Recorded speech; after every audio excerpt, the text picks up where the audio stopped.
Hello, everyone, and welcome to Fresh Take from What Fresh Hell, Laughing in the Face of Motherhood. This is Margaret. And this is Amy, and today we're talking to Dr. Becky Kennedy. She is a clinical psychologist and mom of three who is rethinking the way we raise our children. She's the host of Good Inside with Dr. Becky, which was named by Apple Podcasts as one of the best podcasts of 2021. She also empowers more than 1 million parents who follow her on Instagram at Dr. Becky at Good Inside. Dr. Becky specializes in thinking deeply about what's happening for kids and translating these ideas into simple, actionable strategies for parents. Her new book is Good Inside, a guide to becoming the parent you want to be. Welcome, Dr. Becky. Thank you so much for having me. What a really lovely intro. Thank you. Thank you. I'm feeling good about myself. Thank you. Lovely intro are Amy's specialty. I had a hard morning with my kids, so always need a there little you pick me go. up. You're all moms of three. How old are your kids, Dr. Becky? 10, 7, and 5. Okay, so you win littlest here. I win oldest. I have 3 teenagers, 19, 18. He turned 18 and 14. Wow. And I have my littlest is your oldest. I have 10, 12, 13. Oh, right in a row. So we're Yeah, covering the well, I waterfront. started kind of late and I was like, I better get to it. And then 4 years later, I said, this plan is going a little too well. Let's calm down. So you're not only a mom, you're also a clinical psychologist who was trained in treating both kids and parents. And Yes. you say in the beginning of the book that you became sort of disillusioned over time with some of what they call the gold standard approaches that you were taught in your clinical training to approach discipline. Can you tell us about that? Yeah. I was a new mom myself, and I was seeing adults in my private practice. So while I had trained with kids in my grad school, my private practice was focused on intensive once or twice a week therapy with adults. And with adults, I always feel like they came to therapy essentially. They didn't say this, but with a set of struggles where things that worked for them early on, ways they had to adapt to their childhood early on, were starting to work against them. And I think that's always true with us adults. And yet, understandably, and in some ways with gratitude, our body is hesitant to let go of the things that were put in place to protect us. And so that's often why we go to therapy. We never say that's why, but that's usually why all of us go, right? Even though the quote symptoms on the surface look different. But I've never And so heard it put that way. Just that, like, the strategies that you put in place for yourself to survive your childhood work perfectly wrongly when you become a parent yourself. I never thought of it that way. Yeah, it's why I even say it's not like I don't believe in symptoms, but it's why I find like symptoms and diagnosis, it pathologizes things in adults that were adaptations early on. I always feel like that's just like a cruel thing. Like there's a part of our bodies like, hey, like you're welcome, So, and then in adult therapy, I feel like it's a process of rewiring, right? Of kind of acknowledging the things that used to help you and no longer do, and helping our body feel safe enough to make changes. And at the same time as I was doing that, I had my own my son at that time, and I loved working with parents, and I loved doing something a little different from therapy, which was like parent coaching. Parents would say, "Hey, maybe I even have my own therapist, or I'm not interested in therapy, but I'm struggling with my kid, and I don't really think my kid even needs the therapist as much as like I just need your help helping my kid." Right. So then I was thinking, okay, this is kind of like a little new for me, even though I think I didn't realize at the time, like it's actually not that different in some ways than so many of the themes that would come up in therapy or other areas. I said, like, I'm going to go get more training. And so I did. I went to this kind of quote, gold standard, evidence-based parent coaching program. And at first, I really mean, it's like I loved everything they taught, because like there's something about the behavioral approach that just lights up the logic parts of your brain, and your brain's like feeding on you, like, this is amazing. I'm going to change the world. This makes so much sense. It's so linear, and I like linear things. Who doesn't? And so it was all about timeouts and punishments and rewards and sticker charts and ignoring and reinforcement. And essentially, how do you help kids, or how do you change kids, is you get more of the good, you get less of the bad, and voila. And so I did this program, and then I went back to my private practice. Like, okay, I can take on more coaching clients. I'm so prepared. I have all these strategies. And I really did hear myself with one of them giving advice. I was just like, I don't believe in this. Like, it's coming out, but like, I don't believe in this. I would never do this with my own kid. And mostly also after years of working with adults, there's no part of this that I would ever recommend to adults in therapy. Like, this is so different from the way I help adults, and helping kids can't be a 180 from helping adults. Like, we're more similar than we are different, us adults and children. And so I literally, in my practice, I was like describing giving a timeout and sticker charts or something. And I literally said to this poor couple, like, I'm sorry, I don't believe anything I'm telling you. And they were like, well, that's disconcerting. And I was like, the only thing I can promise you right now is I'm not going to charge you for this session. But like, I have a feeling in a couple of weeks, I just have to like clear my mind. Because I was like, this isn't the way. Like, you see a behavior on the surface of a kid, and yes, that is a signal to you of something they're struggling with, but that's not the whole story. Just like we know if you have a leak in your ceiling, if you think the solution is to put duct tape on that leak, like even if it does stop the leak temporarily, like I don't think any adult think that's a great home improvement strategy. Like, you got to get to the source. And is it hard to get to the source? Is it, maybe timely sometimes? Yes, but I don't think any of us doubts that still it's just the only way. Like, you can't just forever duct tape. So the thing that you were seeing that was disconnected for you is that people were coming in and maybe saying like, my kid has a temper, and you were trying to attack the kid's temper. Like, what were the examples so that people can recognize them in their own lives? Like, what did you see as the symptoms that were disconnected for you? What was the leaky water? Sure. So a couple things. So why is my 6-year-old not listening to anything I say? I say to, put your shoes on. They don't do it. I say to clean the room. And then you can get into this whole awful kind of negative cycle with them, right? So they don't listen.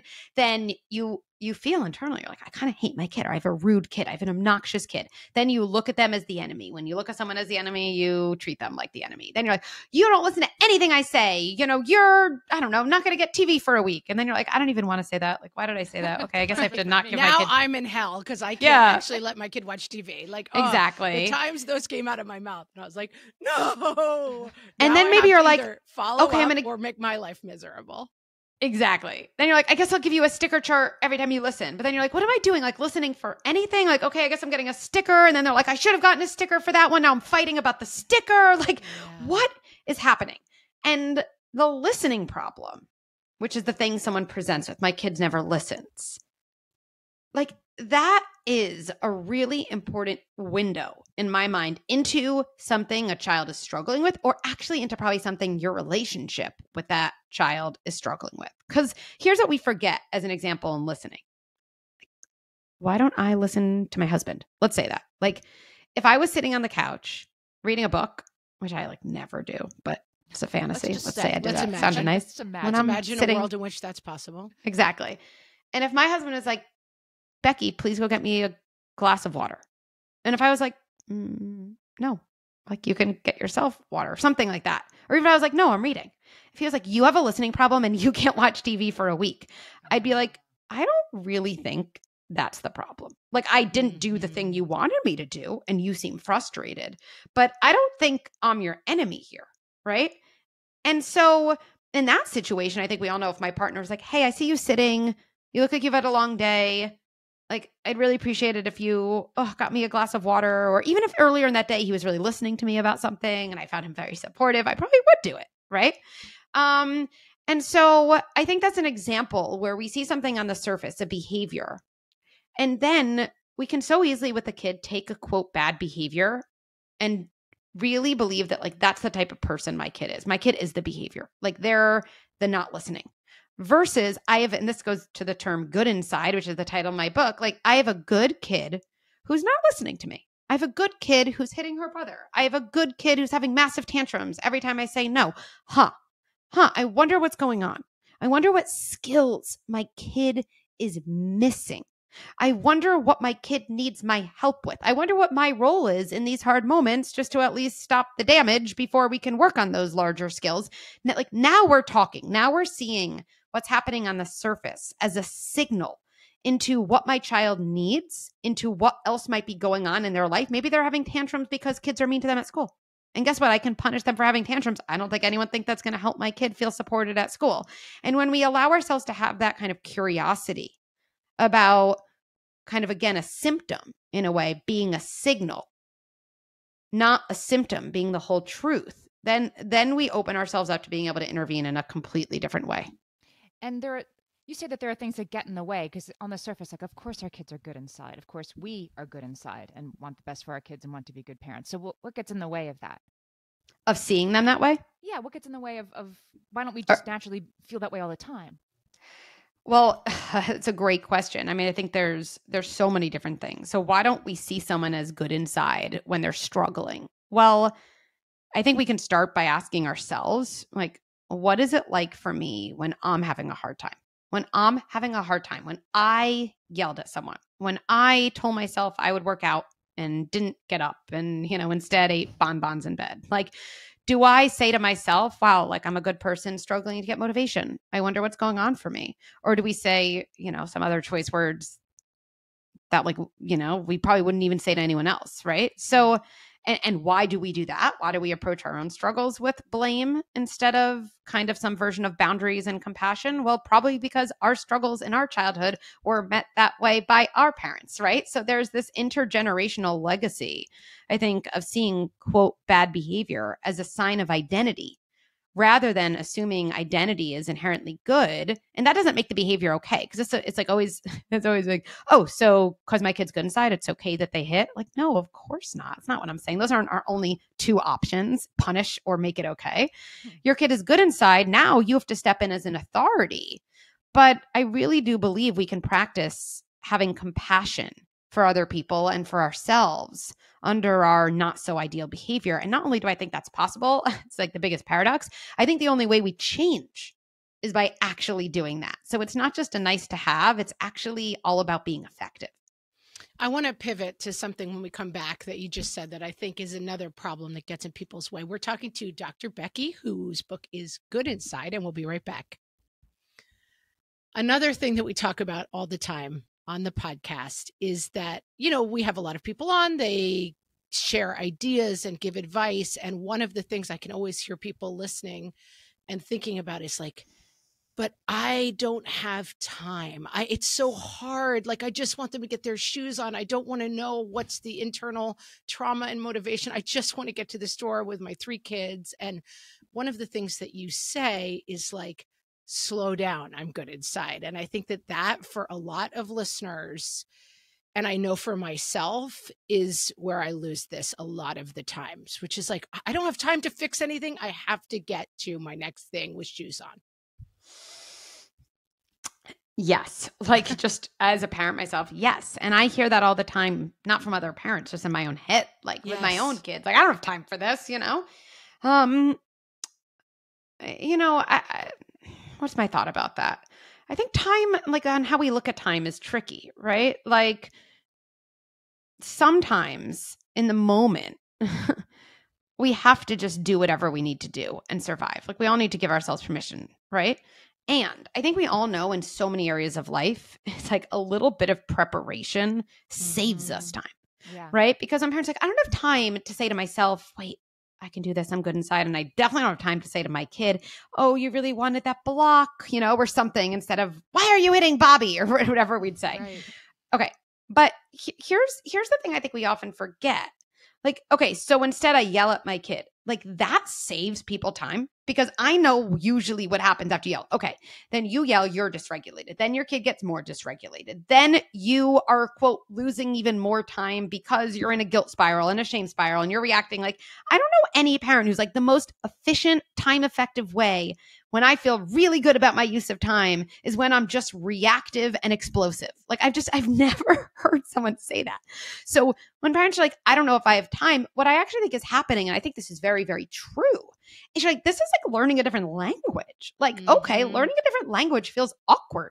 Like, if I don't speak any other language fluently, but if I was really trying to speak another language fluently, I would catch myself speaking English and then having to pause. I'd think about saying something in Mandarin and have to like repeat it to myself. Yeah, a couple times before it came out.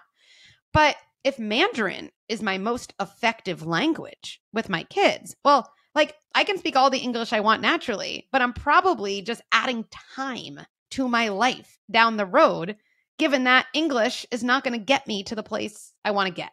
So yes, it takes time, but also, or not but, yes, it takes time. And like, I promise it saves so much more time. Yeah. This is sort of the idea that you return to again and again in the book, that two things can be true. And I used this approach just last night. I had one of my big kids was really just recalcitrant and would not send this email that they really need to send. And we've been talking about it for days. And I'm the jerk who keeps, it's so annoying that mom keeps bringing it up, that kind of thing.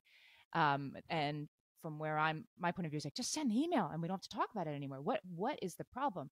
But I thought about this last night because I was reading the book, that two things can be true, right? Both that it would be, from where I stand, it would be so much easier to spend 45 seconds doing this thing and it never has to be discussed again. And from where my kid is standing, there's something getting in the way. And that is also true. That's also valid, even if I don't like it or agree with it. And what I love about that, and what I love about that whole framework turned into a strategy of two things are true, is it really allows us to acknowledge our kid and ourselves, right? And this, I think, is one of the things parenting, kind of like literature and books, I really do feel like has been absent, is that like parenting books are all about the kid, which like I think one of the biggest things we struggle with as parents is the way that we lose ourselves to our kids in this important job, and the way that, of course, we want to be there for our kids. We want to support them. Well, there's like a paradox that the more we neglect the other parts of ourselves and our feelings and our reality, actually, the more likely over time we're just going to show up as a triggered, resentful, rageful parent because we're kind of fighting an internal battle. And I think the reason really that Good Inside and everything we do is really struck a chord with people is I think, and parents have said this to me, they're like, this is the first time that like, I feel like you care about me as much as you care about my kid. Like, I feel like your parenting guidance cares about me feeling sturdy as much as it cares about helping my kid build sturdiness. And like, thank goodness, finally, there's a parenting approach that like cares about the parent, and I think I really needed that when I became a parent too, because the way that every parent, and I think traditionally, historically, especially women, we've like thought on some subconscious level that we can fill ourselves up by pouring ourselves out. Like, I think these days people are like, yeah, like that's really not working. It's never worked. It's like really not working now. And yet it's always easier to know what we don't want to do than to know what we can do instead. Yeah. And there's like, okay, I know I don't want to be that parent, but like, what do I do? And I think things like two things are true and kind of these concrete steps help parents feel like there's a different way. Let's talk a little bit, because you talk about this as well. And sometimes when we talk about these issues, I feel like you hear the sort of echoes of, oh, so anything goes with kids, I guess. Like it's all about respecting kids. And you sort of hear the sort of, chorus saying, oh, I guess nowadays, like we have to respect kids, as if that's somehow like, oh, it's just going to become a free for all where like the kid can throw food and you're like, I understand you're feeling upset. And that's right. That's a parody of what you're talking about. So let's drill down a little bit on what you're actually talking about in terms of these interactions with our kids. So I think yes to that. I hear that all the time, right? And again, I think it's actually like such a bigger struggle than in parenting. Like most humans have a really hard time. We have a really hard time holding two seemingly oppositional thoughts at once, right? Like we see that politically, we see that in every area of life, right? So the idea that, wait, I can respect a kid's feelings and still hold on to my authority is almost like this mind-blowing idea, because it feels like, okay, if I respect my kid's feelings, that means they can throw food all over the kitchen. No, but it also means that there's other options, and saying, what is wrong with you? Go to your room. Like there's so many things between those buckets. And like, I'd even encourage parents to like right now, or whoever's listening, like visualize those two buckets. Like on my left side is a bucket that says, go to your room. On the right side is, okay, throw and hit away because your feelings are, worthy of respect. Okay. Like I see those two things, and like, let me just separate my hands further than they are to be like, there's a lot of room. There's a lot of room. So what's in between that? Well, here's the thing about Good Inside. It's why actually I rail against when people ask me about gentle parenting, because I don't have anything wrong with the word gentle, but like no one who knows me well would be like, Becky is a gentle human being. Like it's just not the first adjective they would say, right? And I think again, that speaks to what is in between. So I think Good Inside both respects kids' feelings and teaches parents how to embody their authority. So here's how I would describe that. I think everything we talk about at Good Inside comes down to what I call family jobs, right? If you're going to do a job, any job, definitely if you're going to do it well, you have to know what your job description is. Like, you got to know what it is to know if you're doing well. So I think that's important as a parent to say, well, what is my JD? Like, what is my job description? And I believe parents' jobs in general are setting boundaries, providing empathy, and offering validation. Boundaries, empathy, validation, like over and over and over again.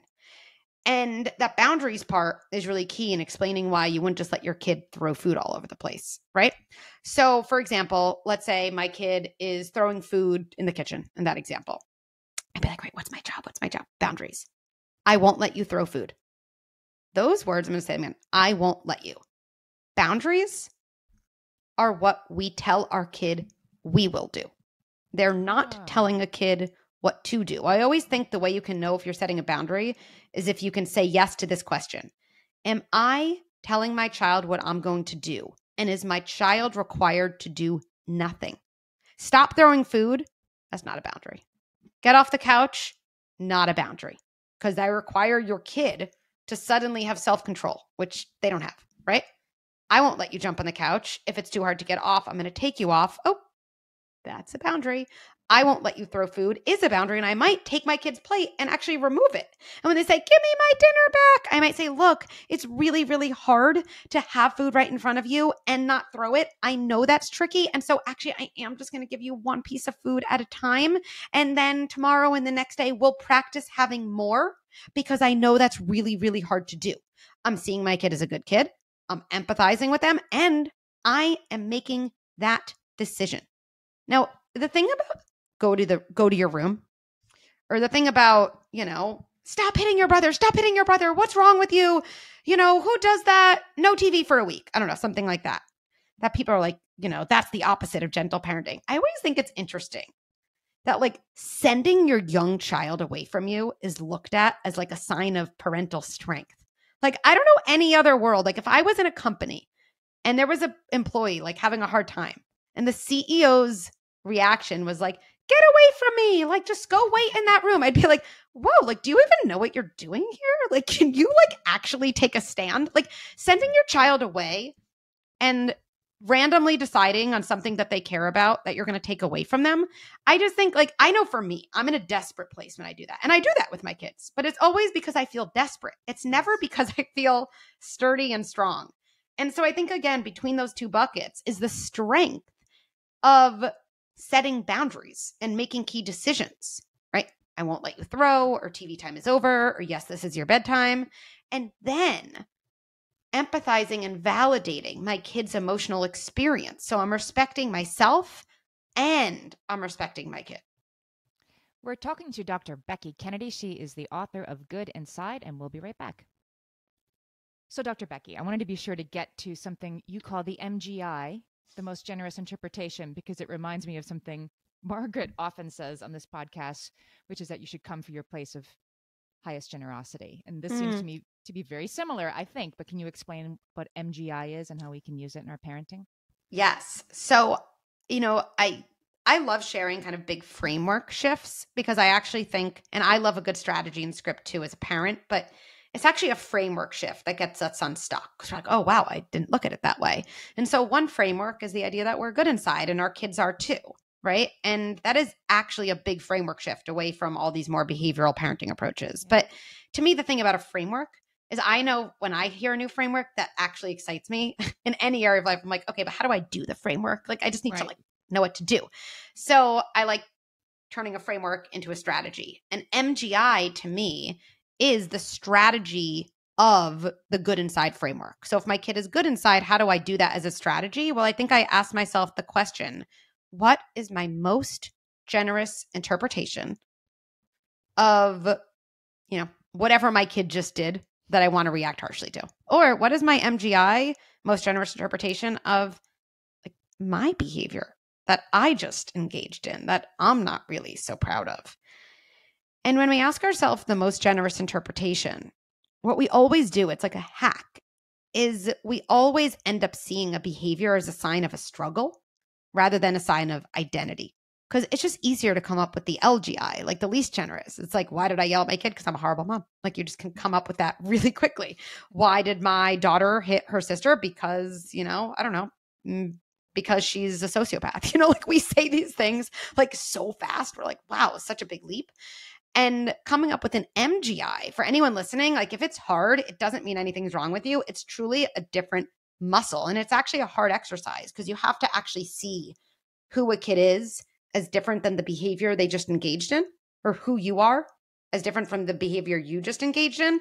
And so if it's tricky to do that, just remind yourself, well, I am building a new muscle. And if I went to the gym to work a muscle that was totally new, I'd probably find my first set of exercises like really, really hard there too. That's just what happens when you build new muscles. I think one thing I really like about this entire approach is that I find for myself, we say all the time, like, watch your story. What's the story you're telling yourself? Is the story you're telling yourself like, my in-laws were put on the earth to make my life hell? Or is your story like, well, I need to balance a bunch of different families? Just your story is kind of central to how you, how you function through these things. And I think especially with kids, especially with multiple kids, maybe, that you can be like, this is my kid who's lazy. This is my kid who's messy. This is my kid that whatever that default setting in our brain, this is my husband who just gets in our way at home because he doesn't know how we do things here. And that a lot of the work in this of just, we've said on the podcast, like I need to sometimes work on just trying to smile at my husband when I first see him in the day. Because often, especially when I had 3 kids under 4, I was like, you take this and the kitchen, and there's a rat in the kitchen, like whatever it is, I would just unload. Yes. And I think that this work is something we talk a lot about on the podcast, and just the very simple good inside. It's like, what if I believed that my husband was coming in good inside, as opposed to coming in to bring problems and confusion and upset? And like, I married a person because I thought he was good, but yes, the layers that go on top of that, it just happens faster than you realize. So fast. And I think that I think underneath that, the foundation to that is so powerful, as you said. Always, we don't respond to other people's behavior. We respond to the circuit in our body that activates when we witness someone's behavior.